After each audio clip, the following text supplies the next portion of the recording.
Welcome back to Criticult. We are knocking on Cabin's door. Not in the title, right, Noah? It was Correct. knock at the cabin. Knock at the cabin. Not on the So, door. That bothers you, though, doesn't it? no, I did No. it first. It did it first because I was like, you don't knock at a cabin, you knock at a door. It doesn't make sense. But then I heard that the book was titled The Last Cabin at the End of the World. I don't know if it's. Right? I Is think it's that like the cabin at the end the of the world. cabin? I went Yeah. with The Last Cabin on the left, but no, Yeah. it's The Cabin at the End of the World. Yes. So, I don't hate the title, but I should warn all of you right now, spoilers. Full spoilers. If you are looking for a non-spoiler review, I have provided that. That is elsewhere on the channel. Okay. Thank you. Goodbye. Also, I would say if you've watched the preview or my review of the preview, you already know the entire plot of the movie, which was my whole reason for making a 20-minute video about 2-minute previews. But before I go into all of that, Noah, because you did not have the spoiled experience that I did, I want to just kind of give you the floor, sir, and just see what was your first take. How do you feel about this? And I will just jump in when it seems fit, I guess. But you did not see these previews, right? So you did not have the whole plot laid out for you beforehand, correct? No, I just saw a teaser trailer to some other horror movie I was watching, and I just did the typical thing. Oh, I want to see that. Like, just, I'll go see that later. It's a horror movie. I'll go see it. It's stupid. I like that. That's you're making fun of yourself. I'm when you making do fun of that. my. That's what I great. do. It's my gimmick, brother. It's not unique, though. People do it, but no. And then when they said, M. Night Shyamalan, whatever, I was like, oh man, he's not my favorite either. Like, he's not really my favorite director at all or anything. I don't even really like that many movies by him. Although I do like, he directed some and he's a producer of it. I do have a quick shout out. It's in its final season. It's on Apple Plus or whatever. Servant is a really cool show. Okay. It's kind of a one setting. It's creepy. It's about a girl who is hired to take care, of a baby, but there's a lot of weird stuff going on. So, Oh, fair enough. And we're almost 3 minutes in. Yeah, so I here stopped myself. pretty soon you can just cuss if you want. Weird shit. It'll be okay.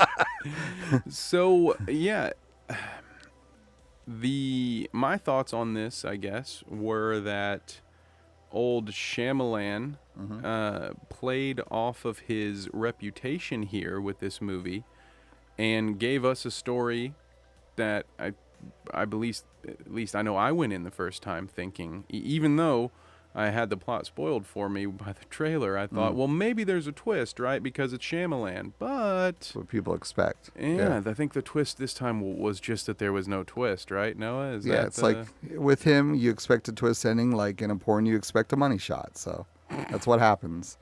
There's where my brain went.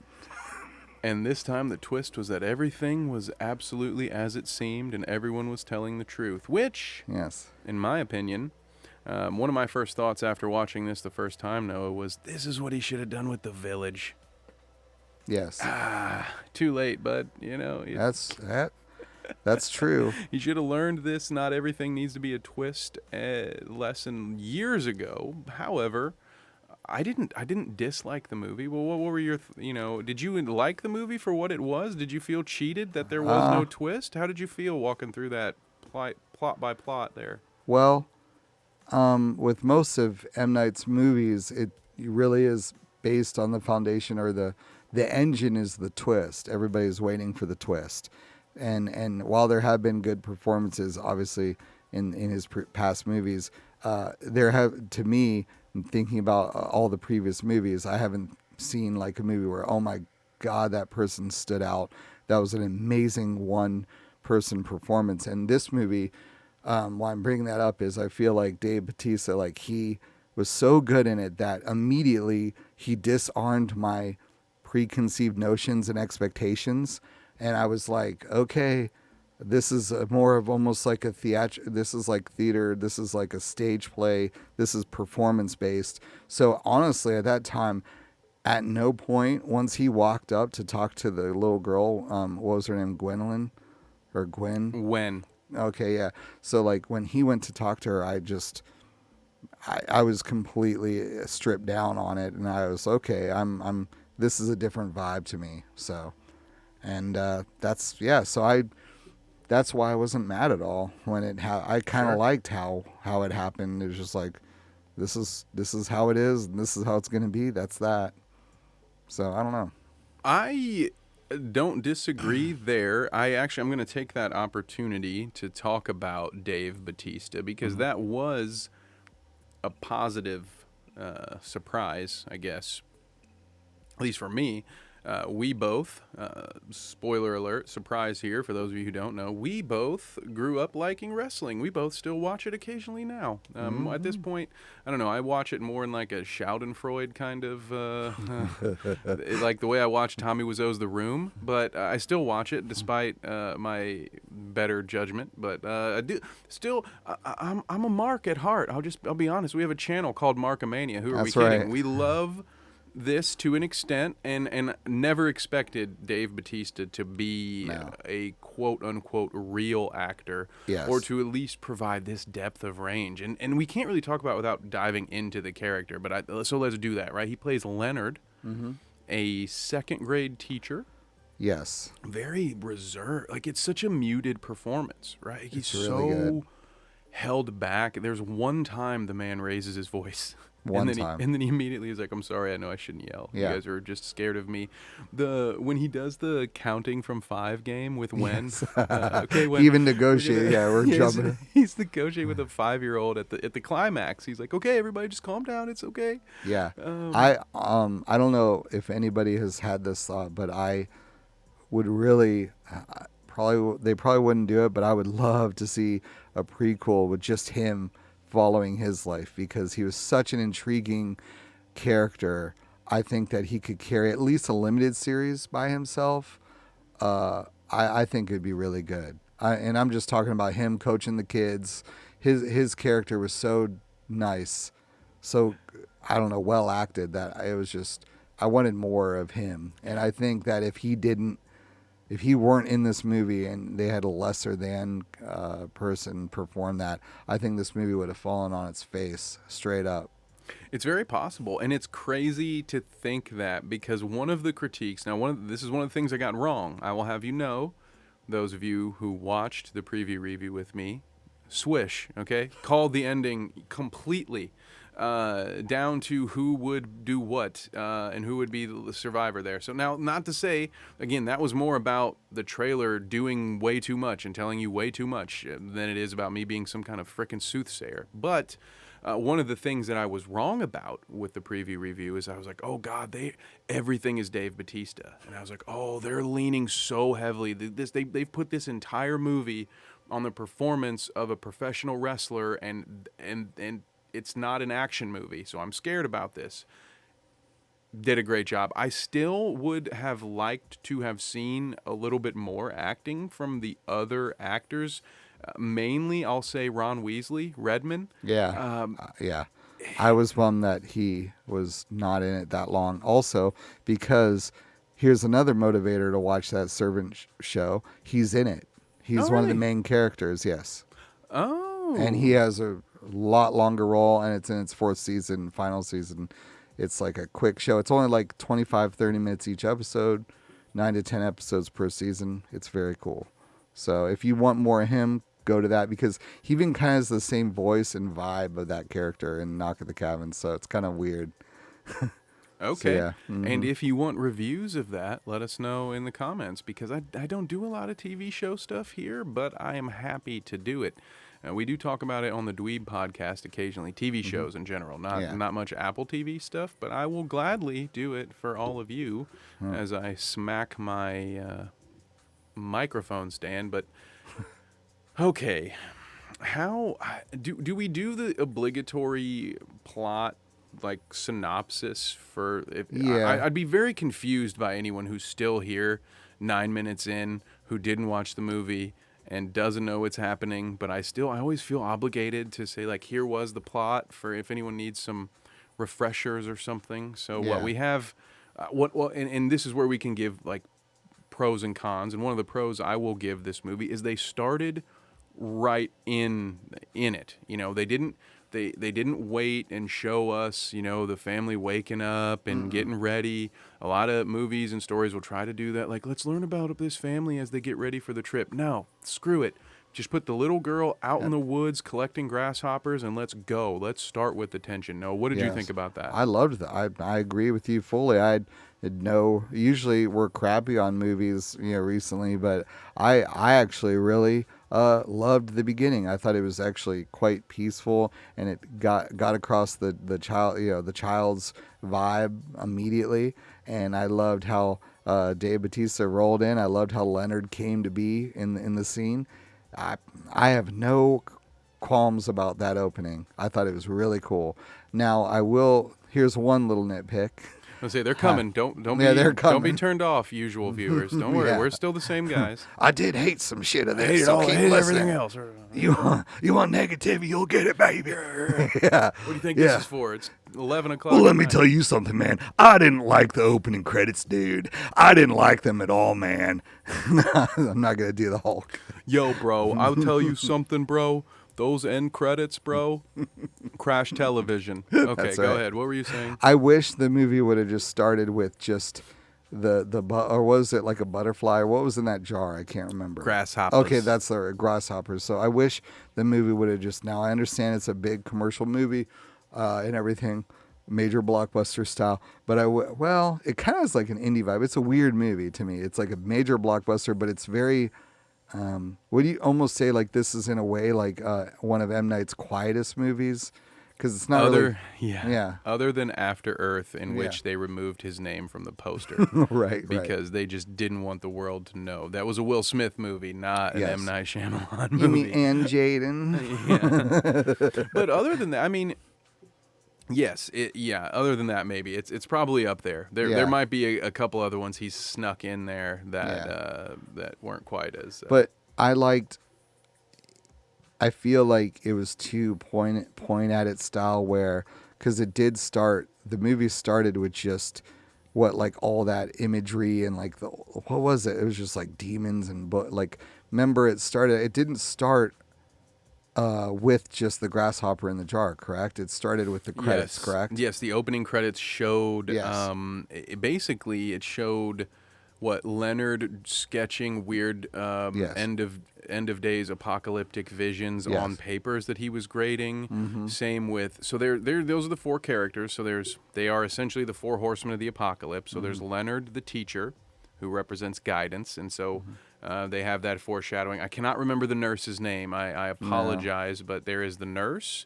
And then there is also a cook. Is it Adrian is the cook? Yeah, and then Redmond. And Redmond, and honestly, forgive us, but Leonard's name is mentioned time and time again in Yeah. this movie, as is Redmond's. And Redmond's name, not being Redmond but being O'Bannon, is a major subplot. So, but the other two But the aren't women are not mentioned. given that same treatment. Like their names are mentioned, but they're not repeated over and over again. So Yeah, equal opportunity naming was not a thing in this movie at all. So, although they sorry. did kill one of the men first, and then went two ladies. So they did kind of keep it.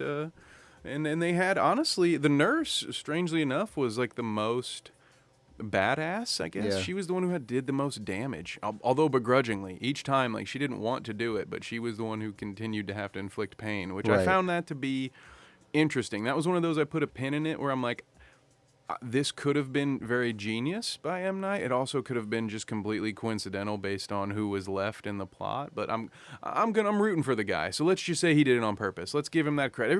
Everybody wants to call Stanley Kubrick a genius because he's got all these details. They don't mention that the man took 148 takes to get Scatman Carruthers at a dinner table. Are you kidding me? Yeah. What kind of genius needs 140 takes None. to get an actor like Scatman Carruthers to get? I don't- promise you he had the take within 20.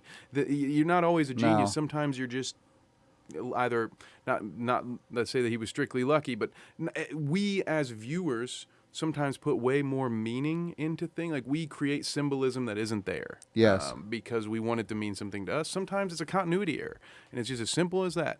And that doesn't take away from anyone's genius, although I will say what Kubrick did to Scatman Crothers and Shelley Duvall should absolutely rob from your perceived genius. That's right. Your perception of his genius.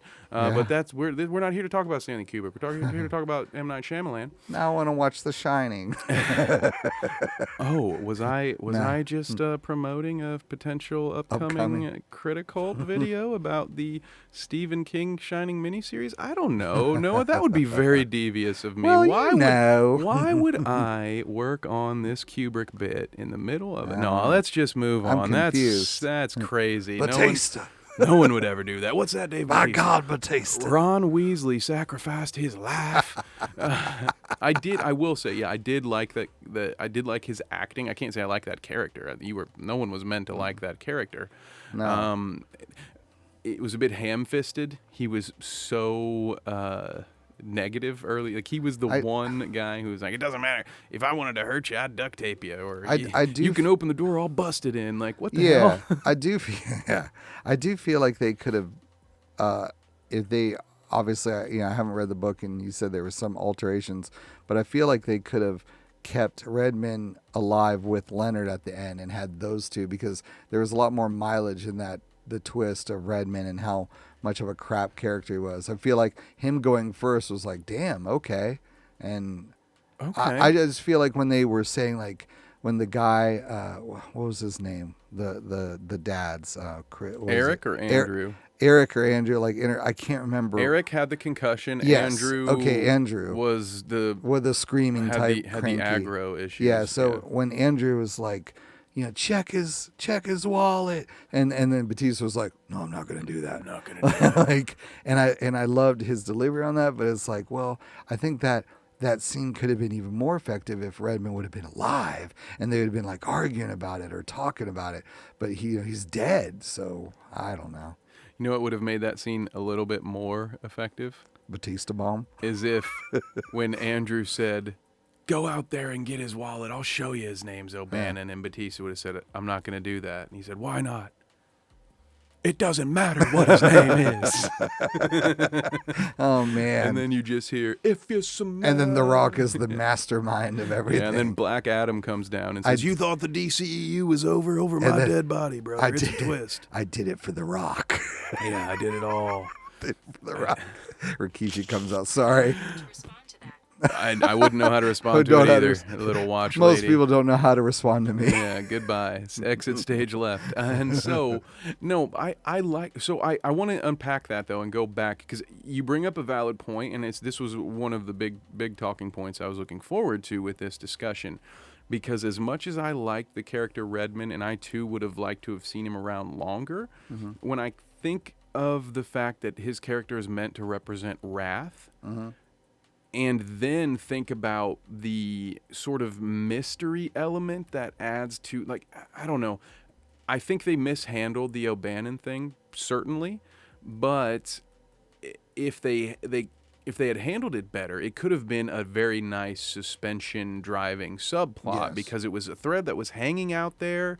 I felt that they just kind of floated it out there, and no one other than the character of Andrew even considered it. And then when it was convenient, when they needed to extend the plot, it was like, ooh, flashback to the bar beatdown finally, and we're gonna have Andrew go grab his name is O'Bannon, and then all of a sudden he's like back to this. We've been targeted this whole time. It's like, dude, they've killed 3 of their own people, and you're Right. still on the. And I think the only reason that it even kind of works is because they have the O'Bannon mystery out there. So I guess my counterpoint, like I would love to hear or to discuss like how it could have looked, because I agree. I would love to see it. I would have loved to have seen it differently, but I felt that because they had that weird subplot, which I didn't think. I don't know if it's necessary, to be honest, No, to have it isn't. him be like, oh, this is a guy. It makes sense that Adam or Andrew and Eric would be. And no one would take this seriously. So I don't think he needed one of those guys looks like a dude who hate crimed me. Right. I don't think he needed that to be sort of the backbone of his argument for why I don't believe this. But they kind of used it to drive the plot along. So for that reason, I feel like they had to, and because the character represented wrath, which if it it makes sense maybe that wrath would go first, right? Over Yeah. compassion or over guidance, over nurturing, over healing, or whatever the other three were. But so I don't know. What are your thoughts? What would you how should they have done it differently? Because I agree with you. Like let's maybe do it a different way. But Yeah, well, I think what was disappointing, that was one of my least. I didn't the whole flashbacks. If they would have just kept it at that quick shot of the beer bottle with that sign at the bar, and you don't see anything else, because you got the gist right there. You knew what happened, and actually, when that first hit, it was like a quick 3 or 4 second shot of that, right? And you knew exactly what happened, because not only did he say what happened, but you saw that quick visual. So you were like, at first, I really liked that. It's like, okay, that's kind of like an artistic way to do it. It's just really fast. But then later they have to point at it more and show it even more. Why? Like, I thought that would have been a really beautiful artistic way to show a horrible situation, just visually, I guess. yeah. And then they just go back to it. So And I think it was an active representation of what it feels like to have traumatic flashbacks. yes, It's not a 3-minute scene where you remember the whole thing. You remember a 5-second flash of it. So that first representation I thought fit very well. The second one I truly believe was there to extend the plot and to add a little bit into the backstory for why Andrew is the way that he is. But yeah. again, Well, he had been that way throughout the whole movie. And I will say this, I love Andrew. I love the quips. He had fire. He's nice comic relief just with his, like, Kicking. shut the fuck up, fuck you, Mr. Rogers, or Yeah. whatever, and the ridiculous, the overacting of him trying to escape, which again, Mr. Director, Mr. Editor, what are we doing? Cut to a different angle. It was cheesy, yeah. It couldn't have been more obvious that you told him to jump up and down in his chair. Like, Yeah. he clearly wasn't trying to escape anything, and you didn't need that angle. Sometimes later, less is more. well, later they did it at a good angle where they just Yeah. put the camera right here at the hip and look up, and it looks real, even though he's still just not trying to get out. He's still just it looked better, at least, than the complete wide angle where I'm watching this guy spasm in his chair. One other quick complaint that I have about this is if they wanted to do the flashback engine, the situation, why wouldn't they show just a little bit of the four horsemen meeting up and, like, I don't know, banding together? Because I wanted to know a little more. I know they talked about it, like, the message board, and we did all this, but it would have been kind of cool to see their first meeting in person or something. I don't know. Well, it was Or was just that earlier. all? It was just earlier that day. Oh, that's right. Yeah, they just met at the pier that day. Mm-hmm. So, I mean, I'm not to say that wouldn't have been cool. But it just felt one-sided because, Yeah. like, Batista was such a driving force that movie, and they were the mystery characters. But it's like, nope, you're just gonna have them here at the cabin and not see anything else. And really, all the stuff that you saw with the couple with Andrew and Eric, right? Like, when you saw them, it really was just like, okay, well, they didn't show anything mind-blowing.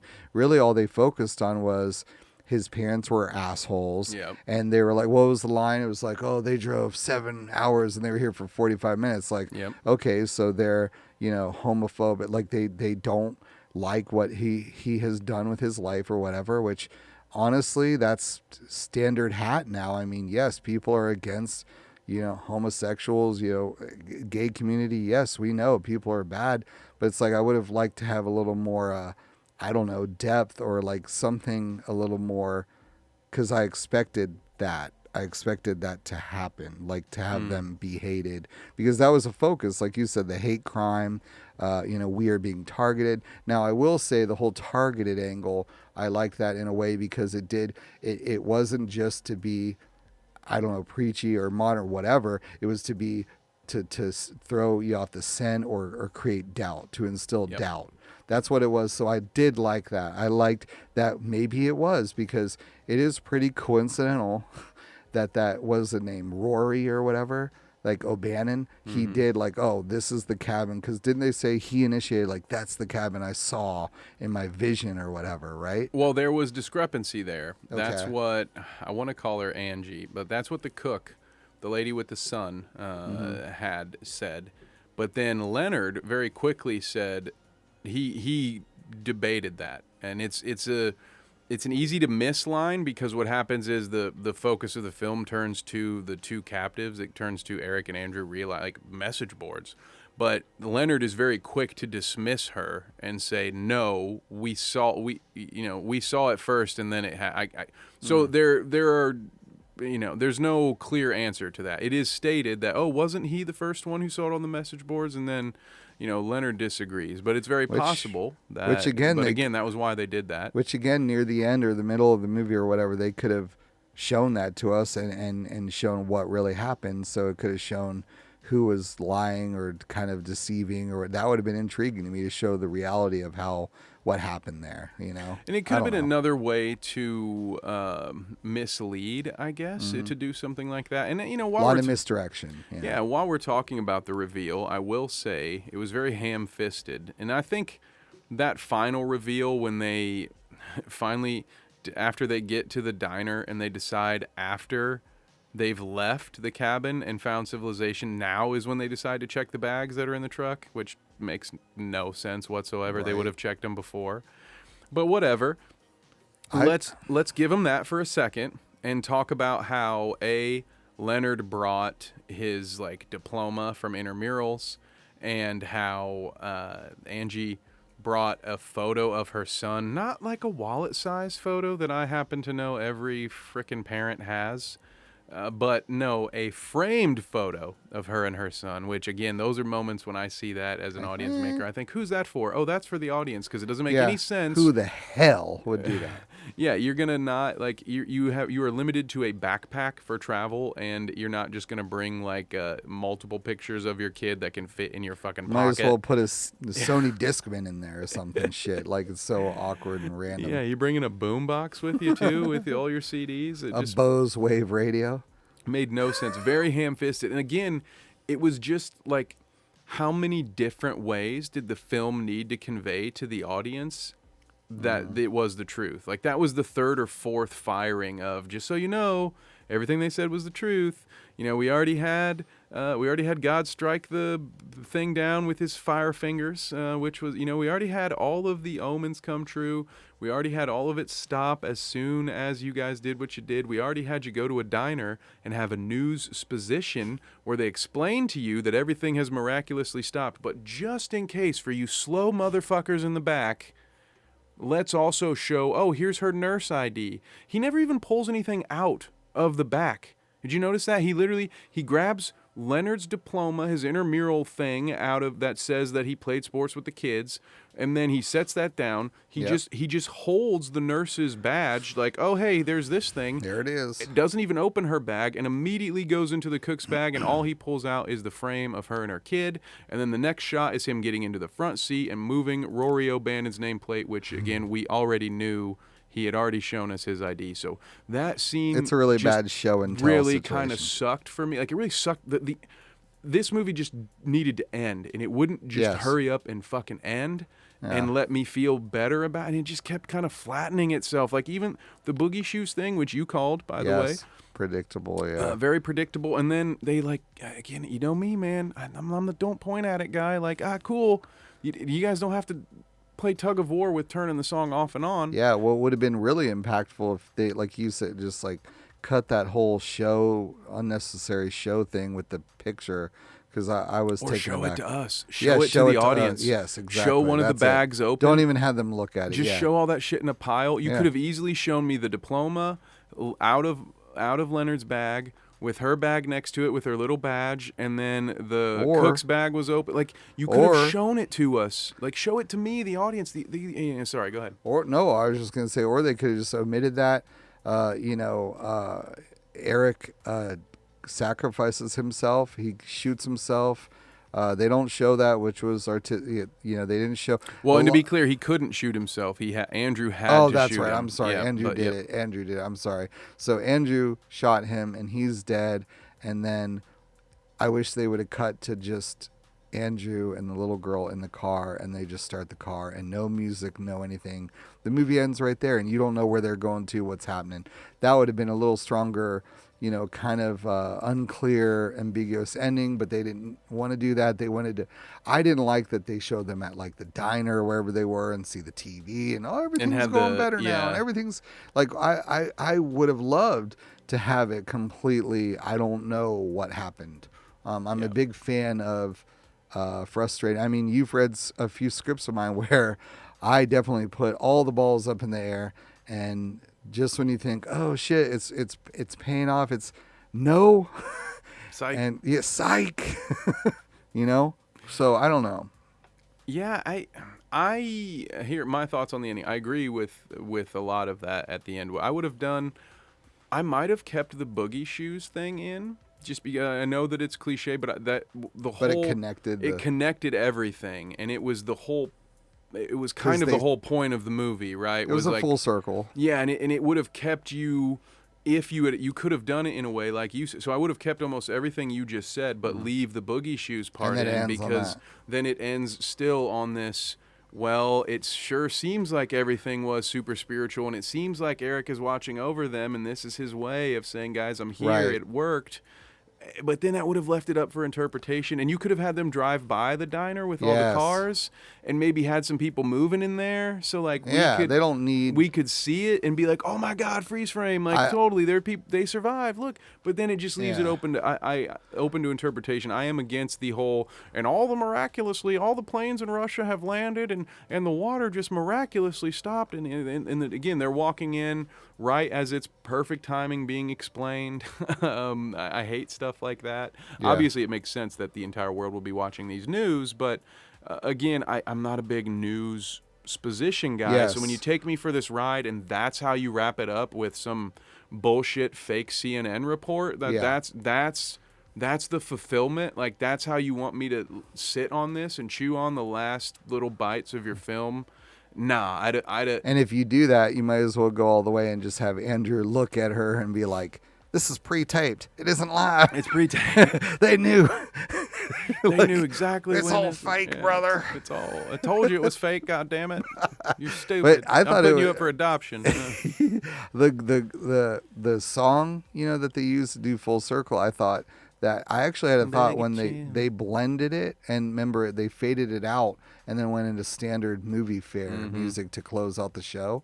Or no, it didn't close it out. It bled into where they went in with the people and they watched the TV, right? They watched the No, they blended out. Boogie shoes, and then they did like a bong. And then it flowed into that, right? Yeah. Which, did you like that? No, I actually when that first happened, I was like, why, if they had the fucking rights to that song, why couldn't they just end it with the credits of that song? Play out. Because that would have been way more powerful than just standard fucking fare. So whatever. And just a little bit of Foley, just a little bit of the car driving off, right? Yeah, like let the song get quiet and then bring it back for the credits, right? And that makes no sense. I'm not necessarily a fan of when a movie, if they have, so I'm come from a music background, of course, so if I hear a song and I know for a fact, obviously they had the rights to the song, let it ride, man. Especially if it's at the end, if it's a powerful design choice, which it was. You got motherfucking boogie shoes. Yeah, you got boogie shoes. You overplayed it with a dude like me playing 3 keys on a piano. What is your problem, dude? And that makes people smile when you do shit like that, because they're like, wow, they're ending the credits with that. That's amazing. Rather than standard bullshit. It would be a lot more memorable if you ended it like that instead of what they did end, the typical style. Well, and you took like an upbeat moment, like it was a positive moment. Hey, you capiche? It was positive. But now, then you just play the sad music, and it makes no sense. Like it deflates. You're taking air out of your own balloon. I agree, it's manipulative, because it's saying, hey, it's okay for them now, but remember how bad it was? This is a horror movie and a thriller and bad and apocalyptic, so it's really depressing sounding during the credits. Nope. You could have went to that song once Boogie Shoes was done, a good 2 minutes into the credits, after everyone's leaving. I think we're on the same page. I think when we edit down my movie, I think it's going to go pretty good. Cutting everything. No, cutting everything. It's gonna be we're never friends again.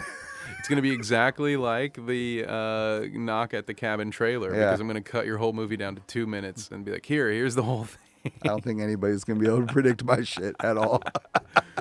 Because I am just brutal. I can't do it with my own content, which is why you should always have an editor. Because you can't kill your own darlings as easily as someone else. Hire an asshole like me. I'll kill your darlings for you. The funny thing about this is the people who will watch this right now will be like, what the fuck are they talking about?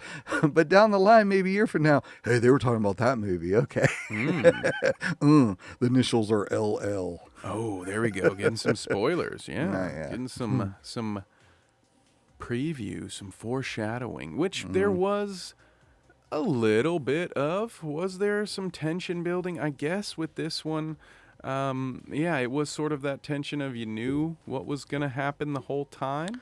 Yeah. The tension, you talk about tension. You want to, well, first I want to ask you, what was your favorite scene of this movie with the tension? Or just acted out? Oh, let's see. Because I do have one. My favorite moment with the tension. That's tough. One of the most memorable ones is the shower one, which again, I knew what was coming because it was in the goddamn trailer. Oh, really? It was? Yes. Oh, why would they do that in the trailer? Batista tackling the dude. It's like a split second, but it's there. And why would they do that? I don't know. Well, I guess Scream I have 6 is going to be ruined because they showed a lot on that. Sorry. Watch his video on that. Yeah, if you don't want your movies ruined, don't watch my preview reviews. We sorry. have to lure him in. I didn't even notice that. We have to lure him in. Lure him in. Jesus Christ, boys, come on, Jesus! I'm going to shoot your head. I'm going to blow your head off. But I'm telling you, you'll never you watch previews with headphones on, and you'll never appreciate the art again. But these you'll are be like, people what the who hell make, are these guys doing? These are they people who make a lot of money. Yeah, they make a lot of fucking money. Why can't they make it right, dude?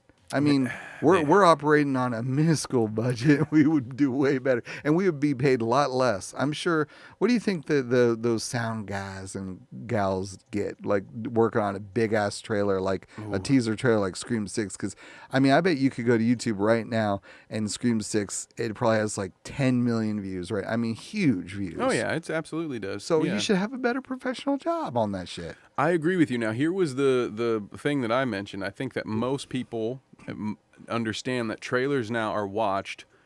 I feel like I'm spitballing my percentage here, but I would say it's well over half of the world consumes their movie trailers on their phone.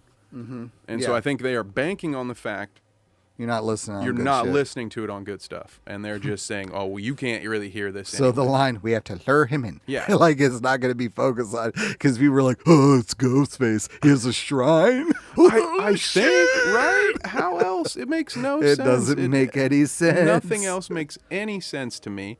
And now to take it back to this movie, I will say I loved what they did with the soundtrack. Yes. I think that so much of what was good in those tension building moments, because especially for a guy like me who knew what was coming, the only way they were able to build it for me really was through the audio, and I did think that they did a good job. What was the most tense moment for you, Noah? I'll just someone who didn't have the plot spoiled for them. Oh yeah, I'll fire straight up.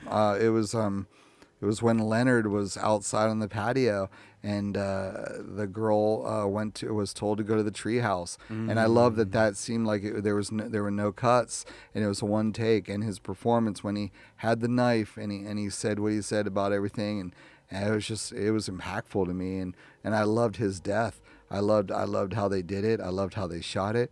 I honestly wouldn't have changed much about it. His performance was so damn good. I would say I would actually put up.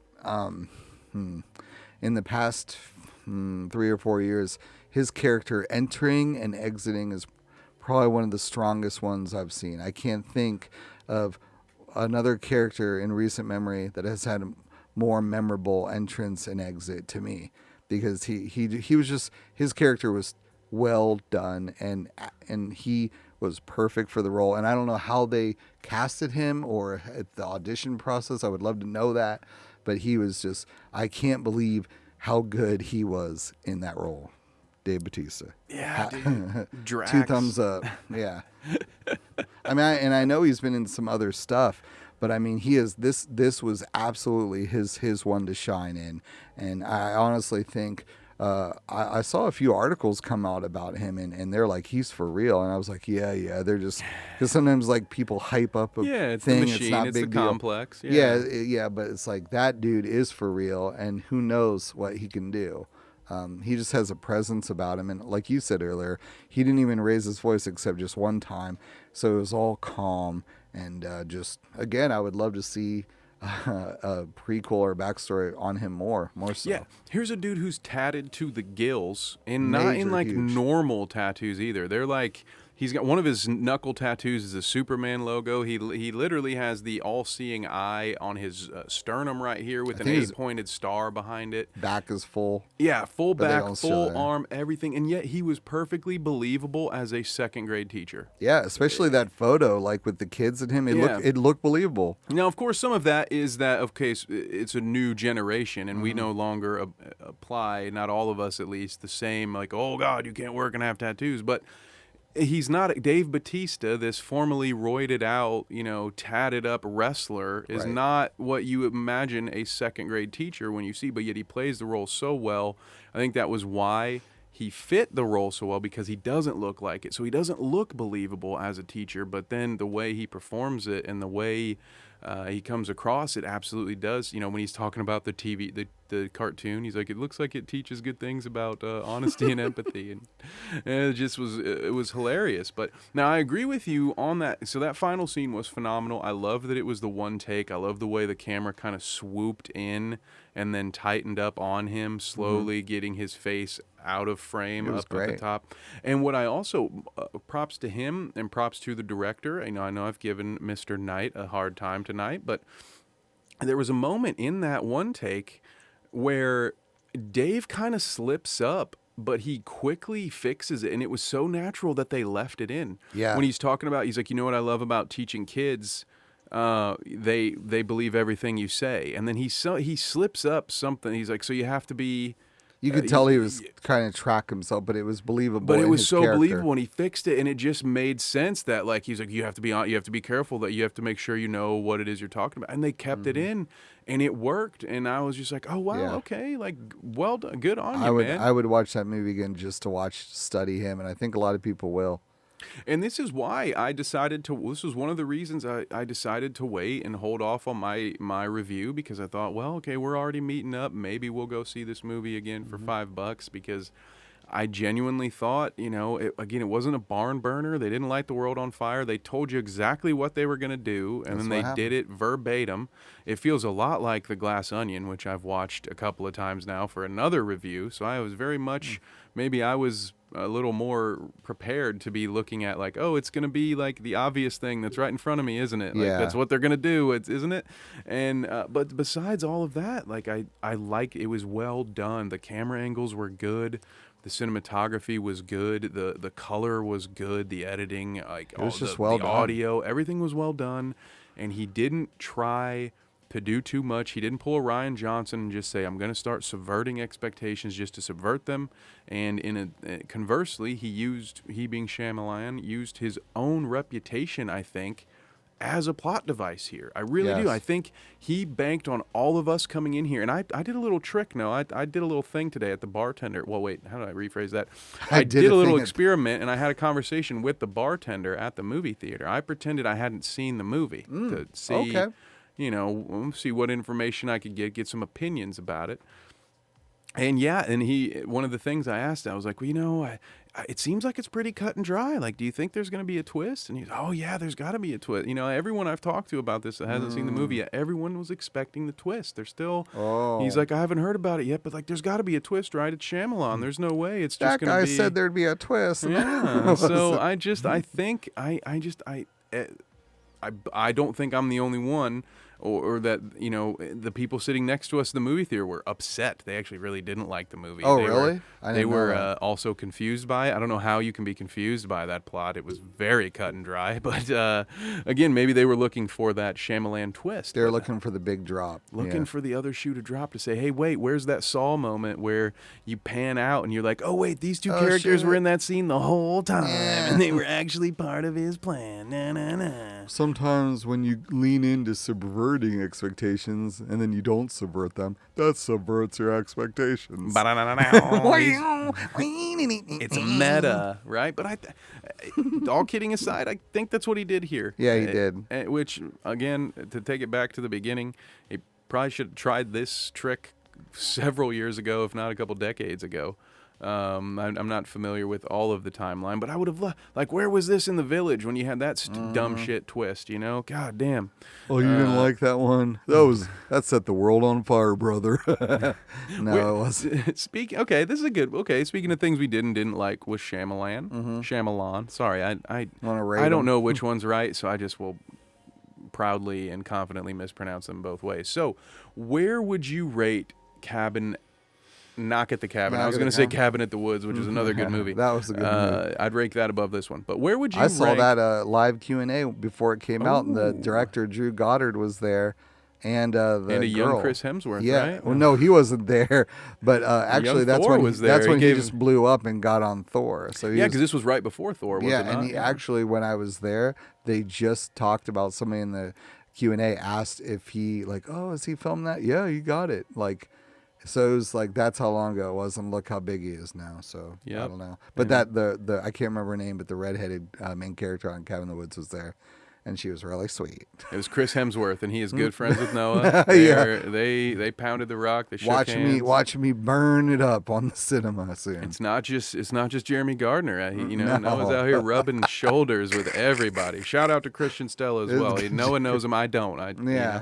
But I want to give him a shout out because I appreciate both of your work. Absolutely. That's right.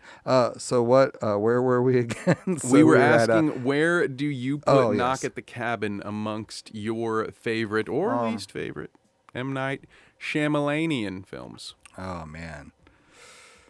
To be honest with you, I don't even have a favorite of his, and that's crazy to say. I don't even have a favorite because I really am not a big fan of his, and I don't have any ill will or hate against him at all. It's just but I do have that, like I said earlier, I had that typical, oh, you mean M. Night made it? So I have that pre-registered in me the usual person would. I don't know. It's weird though, but And actually, I never saw Sixth Sense. I never saw that. I never saw that movie. So you don't see dead people. Interesting. Well, I guess I I'll worked have at to do this Blockbuster. one myself then, huh? Yeah, okay. All right. It's my favorite movie he's ever done. Yeah. So let's see. We've got Lady at the Water is down there. The Village is down here. Yeah. Oh, boy. I liked Unbreakable. After Earth is down here. Yeah. Unbreakable. I saw that in the theater. Unbreakable, Sixth Sense, around here. Somewhere down towards the middle is Split.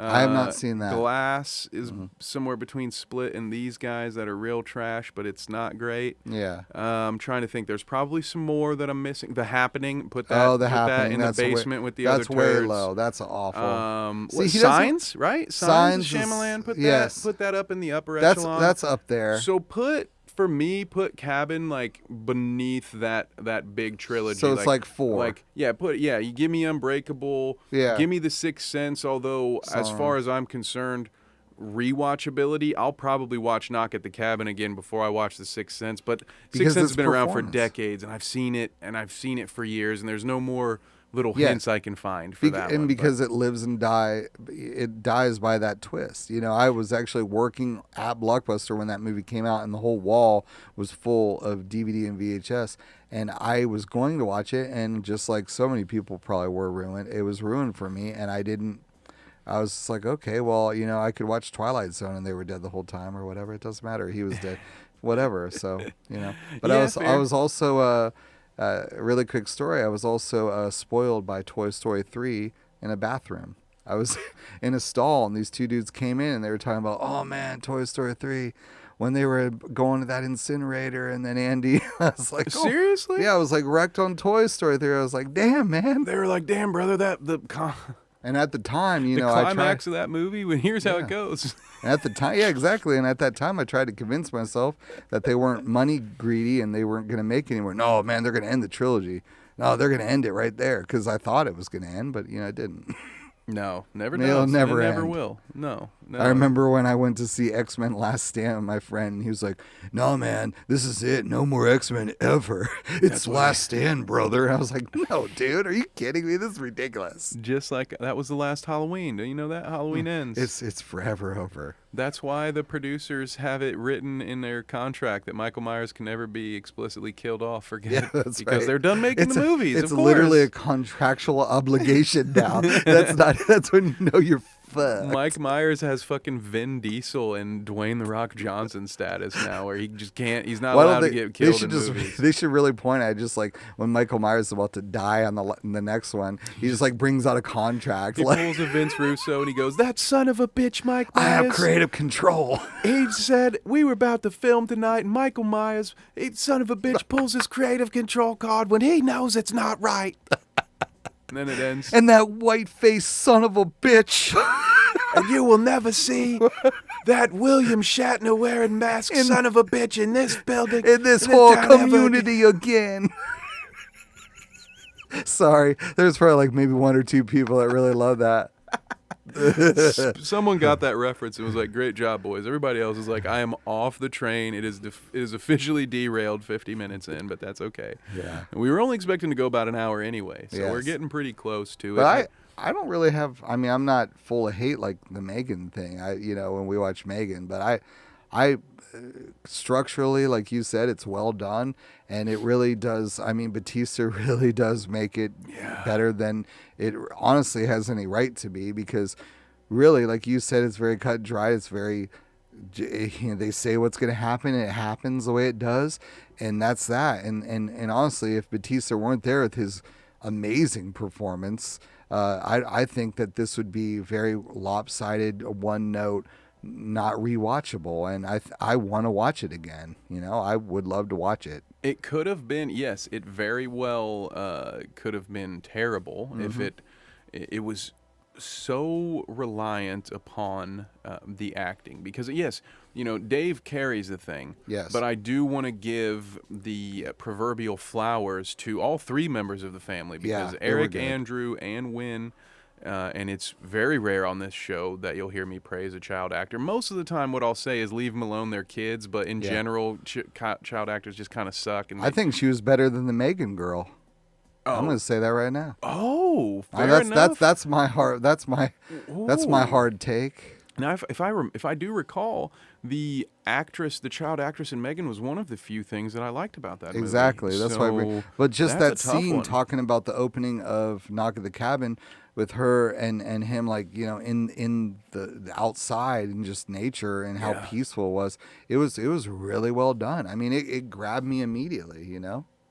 That is fair. Yeah, there were some good moments of hers. I mean, I think she definitely had some moments that came a little flat. But again, we're talking about a child here, so I'm not here. Like when she was yelling, going over the top to create a diversion. The creating a diversion, and the one where she first goes to get her dad's off the back porch. I felt like they could have done a couple more takes there, but I don't blame them. Again, They're we're dangerous. Get them out. working with children. Yeah, just some of those takes are just like, all right, let's just get it. They should have let's brought just get that through it and get to the next scene. They should have brought that level down a little bit, because she was almost pretty chill with him, and even when they rolled up, she was like, but like when she went to her dad's, it was just like total panic mode.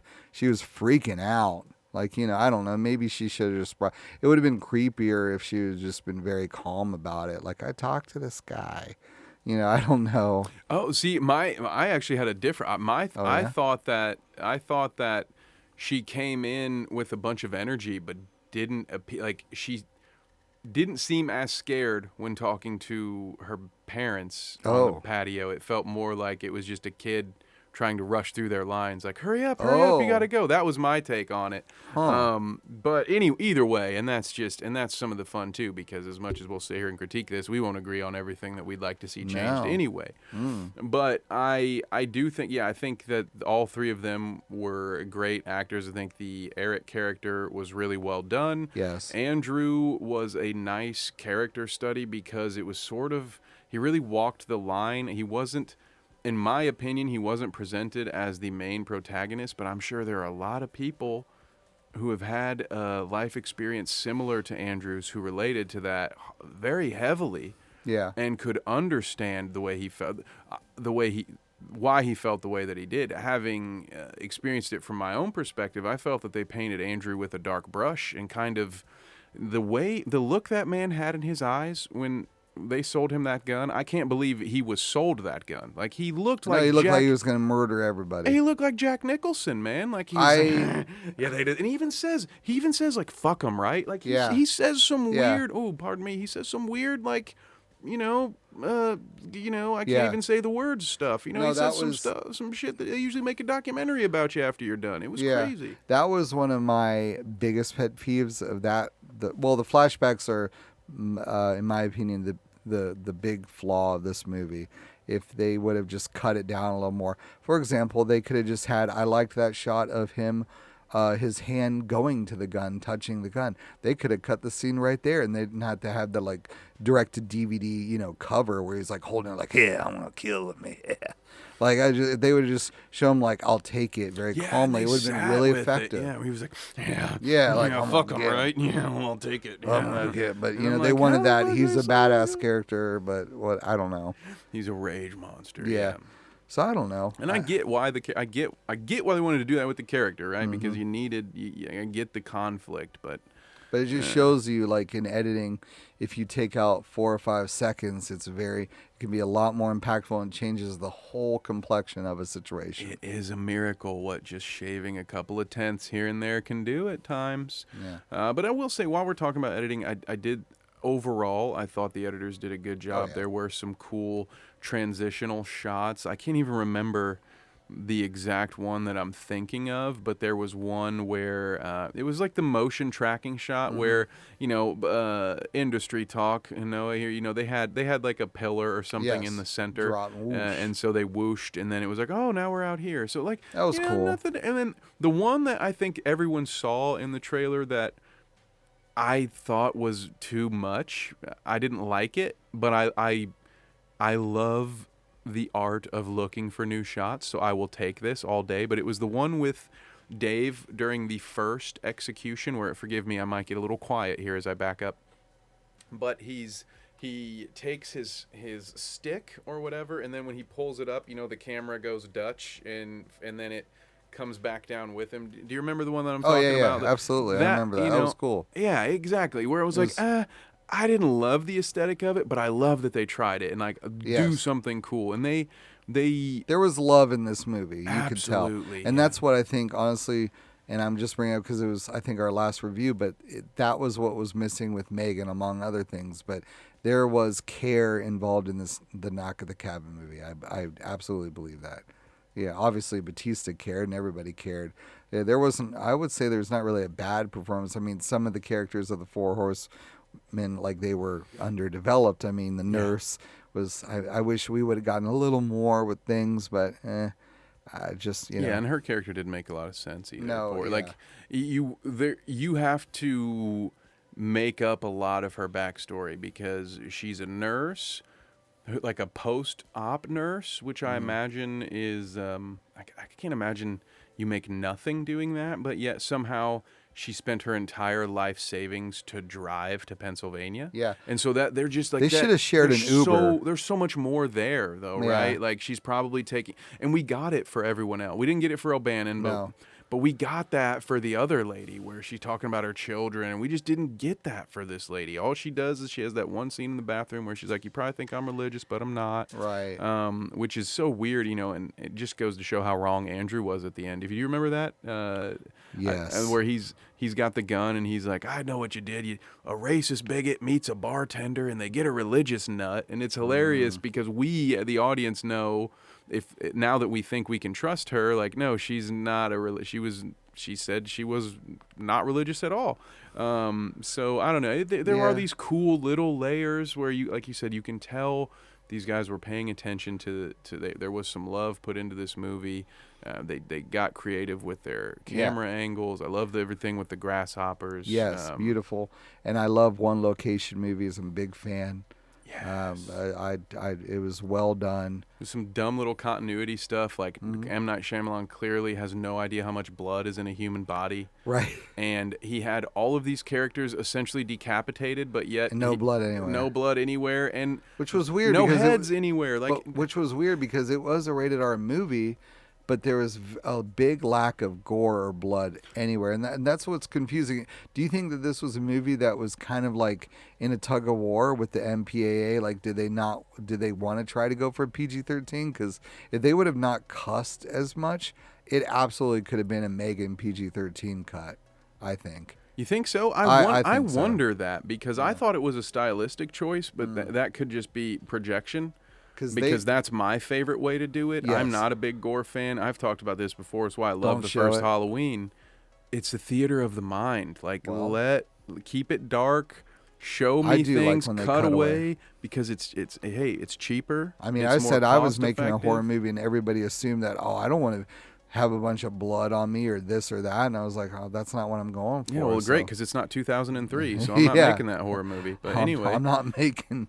Yeah, it's Hills I'm not Have making. Eyes I'm not making remake. Hostel or another Yeah, Saw movie. the torture It's, porn stuff. Yeah, it's not necessary. But yeah, so that's what it does get confusing because they had, like, with the Batista final death scene, they don't show any blood when he does the act, but then they'll cut back to it. And I didn't think that looked great. As What, great the throat? as great as Yeah. the scene leading up to it looked, I felt like cutting back to it Right. just was like, hey, do better. If I you're going to agree. do that, like, make it look like clearly the people who worked on this movie, I don't think spent enough time looking at action movies. Like, they didn't know how blood works. You know, Andrew gets stabbed in the side and there's just a little red spot there. He was stabbed by and Batista too. giant pick. Batista gets That's shot in the shot. arm, and there's one little line There's like of a little blood. smidge. Yeah, Yeah, and it's like too somebody scratching perfect. with nails. They yeah. cut a man's head off and drag him, not carry him, drag him out the front patio.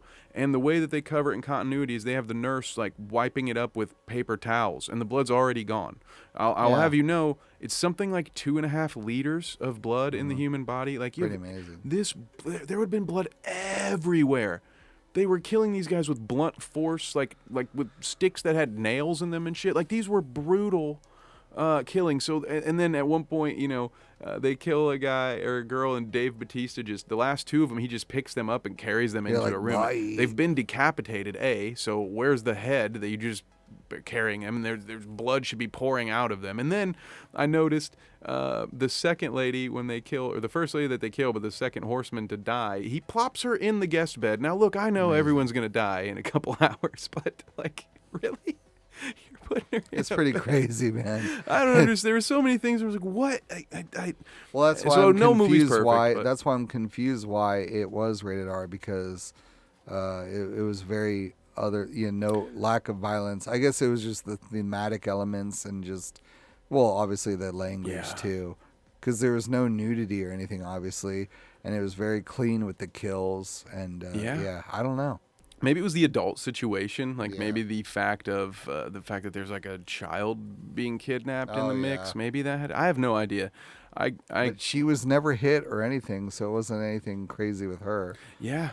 So I don't know. They absolutely could have made this, in my opinion, PG-13. I'll be honest if with they you, I wanted. didn't know it was rated R until you told me. Yep. I had no Yeah. reason Well, to think that I was was a rated actually- R movie. That was my spoiler, because when I saw that, I was like, oh, rated R. Because every time you see rated R, you're wondering if it's like a hard R or if it's like a light, very small. You mean you might want to rephrase that yeah, one? yeah, But sorry.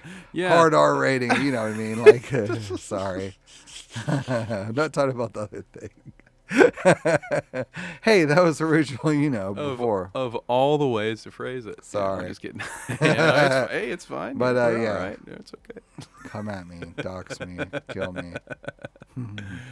Don't say those things. No, But I know. anyway, are there any final thoughts from you, Noah? We have hit the hour mark. I'm feeling pretty good. We're almost as long as the movie itself is, but yeah, I think I've got most of it off my chest. I'm sure I'll come back with a shortened version, a little synopsis. I will say another notch in the positive for this show. This movie, I didn't have nearly the normal notes. So Kev's notes won't even be as entertaining as they usually are. But again, some of that is because I knew the entire plot when I sat down. I even knew when to go to the bathroom. I went to the bathroom when Wynn ran away. Because you know what, Noah? Yeah. They show that too. They show in the previews, they show Wynn running away. Oh, maybe that's how we'll end it. I'll tell you everything that was in the previews. Yeah, Doesn't go that for sound it. fun? I would love to know. I'm So gonna you watch can it know before. why, yeah.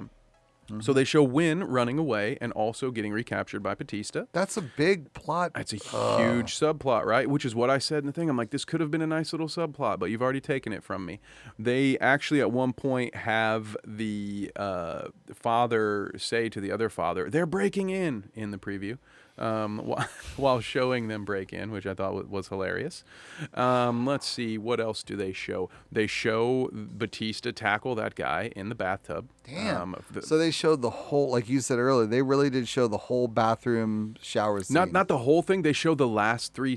Like they show the above. You know the above, the bird's shot. eye view angle Yeah. when he tackles him. Why? They show that. But Why would they show that? Yeah, they show the nut. So like when we're sitting there, I'm like, oh, I already know. Oh, I really hope Scream 6 wasn't ruined by that trailer. That's all I had to say. Because Yes. that's a movie that I regret watching that trailer. Stop doing it with your trailers. I just Stop. won't watch trailers. I'll just be like, oh, cool, there's a new movie out that, oh, I'll read the Yeah. quick log line to it and I'm done. Let me for real. suffer through it. Now, I will say Marvel likes to go out of their way to try to trick people on their trailers, so those are usually kind of safe, but... Well, I mean, remember the art of when Cloverfield first came out, when they did that? They didn't even show the fucking title of the movie, and people didn't even know what the hell it was. They were like, is it a new or no, not Transformers, it's like a new... Godzilla? Yeah, Godzilla. Is it a fucking Voltron? Well, what is this shit? You know, and that is, if you want to study, like, how... Because all they show is, like, the head coming off. Remember, like, I think it was... Statue of Liberty, Statue of right? Liberty head, and like, oh my god, and you're like, what the fuck's happening?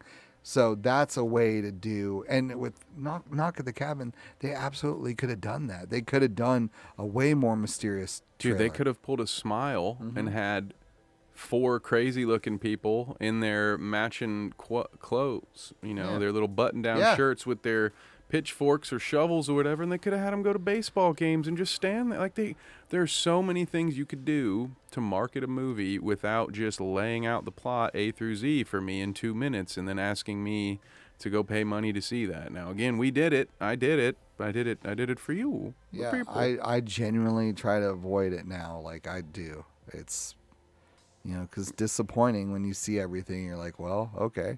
I mean, like you said, you did a whole study, and I haven't watched it yet.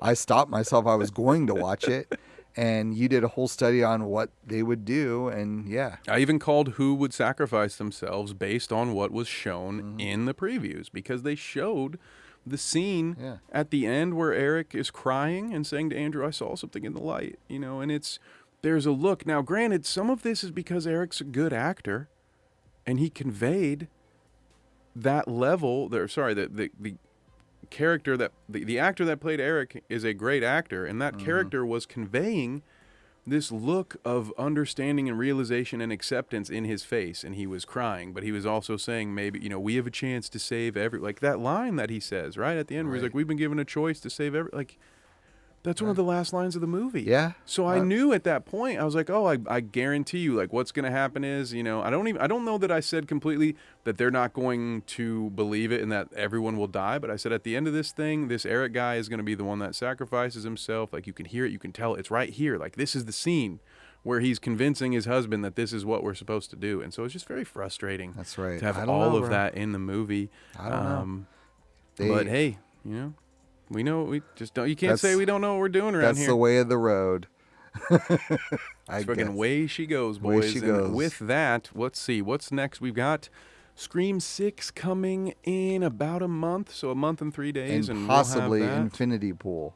Oh yes, we may have Infinity Pool coming up. New preview reviews absolutely are coming, although I don't know what they will be. I don't have anyone lined up. Noah, do you have any previews you want me to watch? 2 words. Uh-oh. Cocaine Bear. Oh. I should do that. Let's do that. Absolutely. I'm going to do that right when you leave, actually. Okay, I can't wait. You can do it with me if you want. But there we have it. Any final words for the folks at home? Noah, thank you so much for coming by also. Oh, thank you. Yeah, I was happy to be here. I'm I liked this movie. I will watch it again, and it's for performance reasons, you know. And I don't think anybody really was dragging their feet in this movie, and I think there was really a lot of care and attention. There was, you know, passion in this movie. You know, I liked it, and it makes me want to read the book, and I'm going to go read the book now. Very nice. So Absolutely. that's it. I don't really have that many complaints. Well, there you have it, folks. Quite a turn from our last episode. But hey, it shows that we can be nice, Yeah. all right? If we see Quick, good show me stuff to another talk Halloween about. movie. Yeah, quick. I'll get angry. Don't worry, I'll be watching the Stephen King's version of The Shining soon. I'm sure Oh, I'll have boy. a lot of things to Steven say. Weber's going to take it to the hole, I'm sure. I even have the director's commentary. So I'm going Oh, to do boy. something super meta and I might even try to do like a video about Stephen King's commentary because, you know, everyone knows the miniseries is the true version of The Shining, which may or may not make it any better. It's what than he Kubrick's likes version, the most, but and he was, you know, spearheaded the whole thing. But before we leave, the one that we didn't mention that we will have to do is Skinamarink. Yep. Be prepared. That's going to be an anger fest. You haven't seen it yet, and I didn't finish it, but I'm going to go on record as I think it's going to bother the hell out of you. I think we're talking Michael Myers levels. I am going to save that review for a different day because I'm going to need a little more energy and maybe down the line. maybe a 6-pack for that one. I'm just saying upcoming. Yeah, be ready for it, folks, as I will try to do the same. But until then, you can see us right there. The Twitters are below. You can follow me at KevNevic _ or at Criticult _ Of course, we also do some game streaming. There you go. Find me at Bite Size Sports, wherever. Just, you know, there's a link tree somewhere. Check it out, man. I'm all over the place. Find me wherever there's some dumbass speaking into a microphone. And until next time, thank you so much for watching.